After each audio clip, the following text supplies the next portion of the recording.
Hey guys, today we're going to do a little backyard review on my new Helko German Standard Universal Axe. This thing was about 55 bucks. What a deal. This is, as far as I'm concerned, this is a Gransfors Brooks killer. This thing, like 2.2 pounds, 24 inches long, so it's just about the same height and weight, a little over a 4-inch cutting area. It's C45 steel, which is very similar to like a 1045 that Condor uses. It's an ash handle, lightly lacquered, paint on the end. Got this thing. I'm going to do a little chopping here for you as a demonstration. Comes with a little plastic edge guard, as well as a little frozen, guys. Sorry, been out here in the cold a while, so the rubber's solid. Very sharp edge on it from the factory. Not razor sharp, but pretty good. Comes with this little plastic hanger here that I'm going to chop off as well.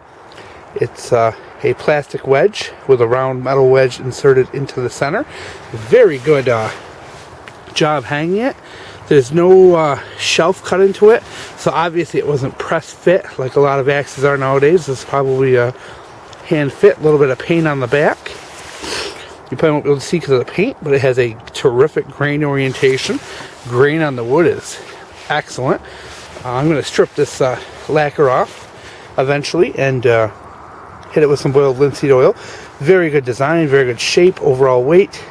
Now we got to do is test it. One of the good things I'm going to add before we get to cutting is because of the shape of the head here. If this thing were ever to come loose and you have to move this head further down onto the handle, you have a lot of shoulder to work with.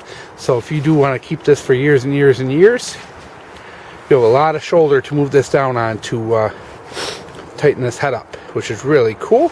Nice square pole on the back for hammering, and it is a unique handle, so you're not just going to be able to replace the handle with a hardware store one. But the fit on it's really good. Overall, really good fit and finish for a $55 axe. It'd be nicer if it were a little harder steel. The 1045 is a little soft in my opinion, but hey, for 55 bucks, this is a Gransfors killer. Height, weight, very similar.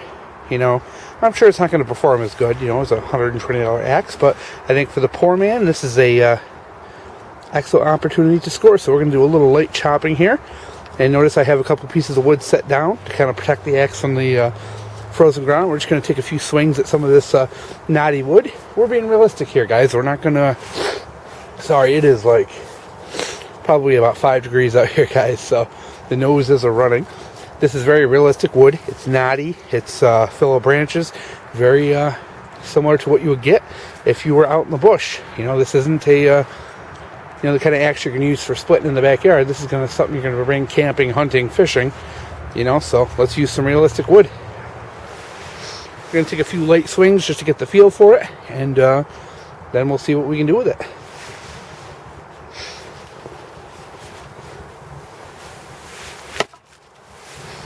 I'm going to go from some different angles because I don't know how well you're going to be able to see.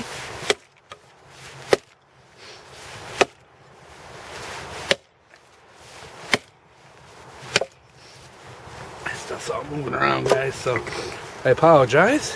I'm going to take a few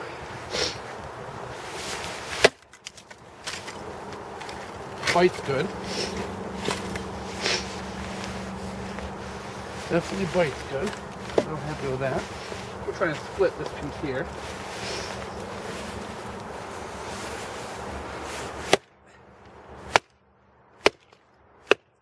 This wood is frozen solid, guys.